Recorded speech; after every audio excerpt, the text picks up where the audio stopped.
वक्रतुण्ड महाकाय सूर्यकोटिसमप्रभ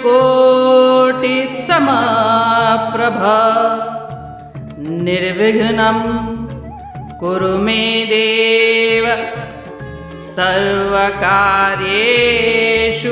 सर्वदा।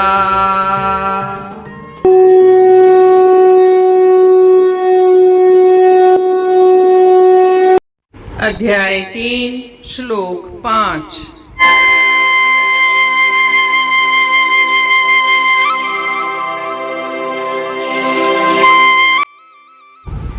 न हि कश्चित् क्षणमपि जातु तिष्ठत्य कर्म कृत् कार्यते ह्यावशै कर्म सर्वः प्रकृति जैर्गुणैः।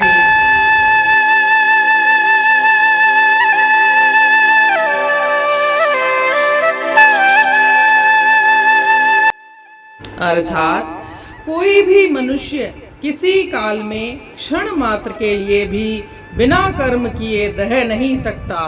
निस्संदेह सभी मनुष्य प्रकृति से उत्पन्न हुए गुणों द्वारा परवश होकर कर्म करते हैं।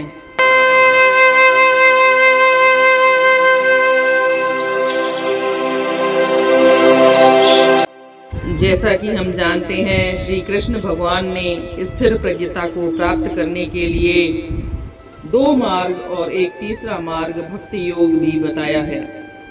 तो इस श्लोक में श्री कृष्ण भगवान कहते हैं कि कर्म तो तीनों योगों में करना पड़ेगा, चाहे वह ज्ञान योग हो, भक्ति योग हो, चाहे वह कर्म योग हो। तीनों ही योगों में कर्म करना ही पड़ेगा। हर व्यक्ति को कर्म करना पड़ेगा, चाहे व्यक्ति कोई भी क्यों न हो, ज्ञानी हो, अज्ञानी हो, कोई भी व्यक्ति क्यों न हो। और हर अवस्था में कर्म करना पड़ेगा, चाहे वह जागृत अवस्था हो, सुषुप्त अवस्था हो, या मूर्छा की अवस्था हो, या स्वप्न की अवस्था हो। इंसान कर्म किए बगैर एक क्षण भी नहीं रह सकता। कुछ लोग यह मानते हैं कि जब वह नौकरी करते हैं या व्यापार करते हैं तो वह कर्म कर रहे हैं, परंतु वह जब घर पर बैठे हैं तो बोलते हैं मैं कुछ नहीं कर रहा। यह कुछ नहीं कर रहा वाली स्थिति कभी भी आ नहीं सकती, क्योंकि कर्म तो करता ही है। खाना, पीना, सोना, बैठना, उठना, चलना, बोलना इत्यादि भी कर्म है। इसके अलावा मन भी अपना कर्म हमेशा करता रहता है। कभी सोचना, कभी स्वप्न देखना, तो कभी मानसिक कर्म करना, मानसिक भोग भोगना इत्यादि भी कर्म की श्रेणी में आ जाते हैं। मूर्छा अवस्था में कोई रोगी मूर्छा अवस्था में पड़ा है, तब भी वह कर्म कर रहा है, क्योंकि उसके अंदरूनी अंग कार्य कर रहे हैं। श्वसन, पाचन, धड़कन इत्यादि उसके अंदरूनी अंग कार्य कर रहे हैं। तो श्री कृष्ण भगवान कहते हैं कि इंसान जब तक जीवित है तब तक वह एक क्षण भी बिना कर्म किए हुए नहीं रह सकता, क्योंकि इंसान प्रकृति के परवश है, वह लाचार है, वह उसके वश में होकर कार्य करता है। प्रकृति का मतलब है गुण, प्रकृति का मतलब है स्वभाव। वह प्रकृति के परवश होकर कार्य करता रहता है। प्रकृति के अनुसार ही वह प्रकृति उससे कर्म करवा ही लेती है। इसलिए हर व्यक्ति, कोई भी व्यक्ति बिना कर्म किए हुए एक क्षण भी नहीं रह सकता।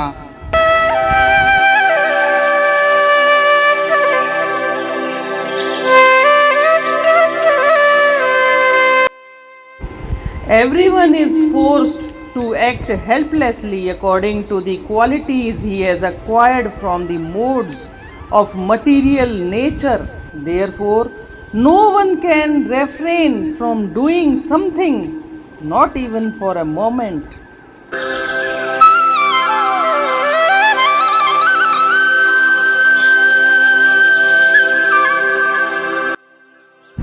न हिक पल भी को कर्म खा आ परे, न वांदो कोई कर्म हर को करे, थो सबखे अवस कर्म करणो पवे, थी फितरत जे वस पेर भरणो पवे।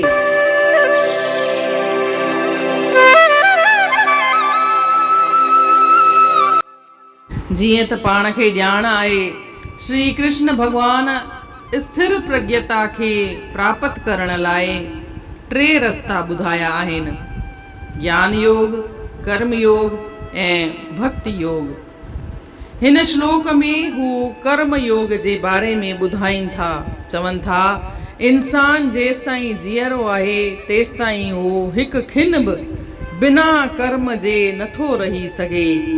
को बि इंसान हुजे, ज्ञानी हुजे, अज्ञानी हुजे, कहिड़ो बि छो न हुजे, हू हिकु खिन बि बिना कर्म जे नथो रही सघे।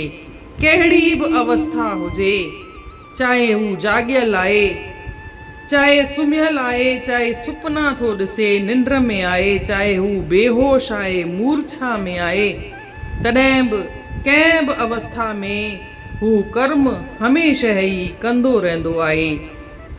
के इंसान मञींदा आहिनि त मां वापार थो कयां या मां नौकरी थी कयां त इहो कर्म आहे, घर में वेठी आहियां त मां को कर्म कोन थी कयां, पर ईअं न आहे। हलण, घुमण, फिरण, ॻाल्हाइण, ॿोलाइण, इहे बि सभु कर्म आहिनि। मूर्छा में को रोगी पंहिंजे बिस्तर ते आहे त बि हू कर्म कंदो आहे, छो त हुन जा अंदरूणी अंग कर्म कनि पिया। धड़कन, पाचन या श्वसन, इहे बि सभु कर्म आहिनि। त इंसान हिकु खिन बि बिना कर्म जे नथो रही सघे। अॻियां चवनि था त छो त हू प्रकृतिअ जे परवस आहे। प्रकृति यानी फितरत, यानी गुण, यानी सुभाव। हू सुभाव जे परहथ वस आहे, लाचार आहे।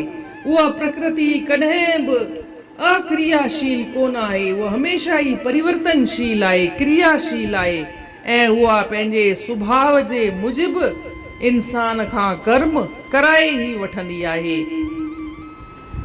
इन करे इंसान खे चाहे हू कहिड़ो बि रस्तो हंडाए, चाहे हू ज्ञान योग हंडाए, कर्म योग हंडाए या भक्ति योग, टिनिनि में कर्म जी घुर्बल रहंदी आहे।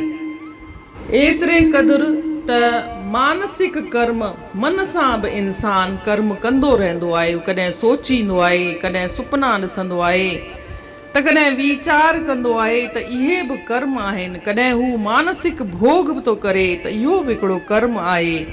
इन लाइ जेसि ताईं इंसान जीअरो आहे तेसि ताईं हिकु खिन बि बिना कर्म जे हू नथो रही सघे, छो जे हू प्रकृतिअ जे परवस आहे।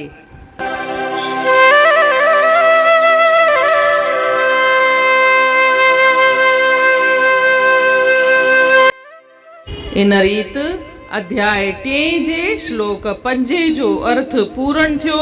सुभाणे ॾिसंदासीं श्लोक 6। तेसी ताईं जय श्री कृष्ण।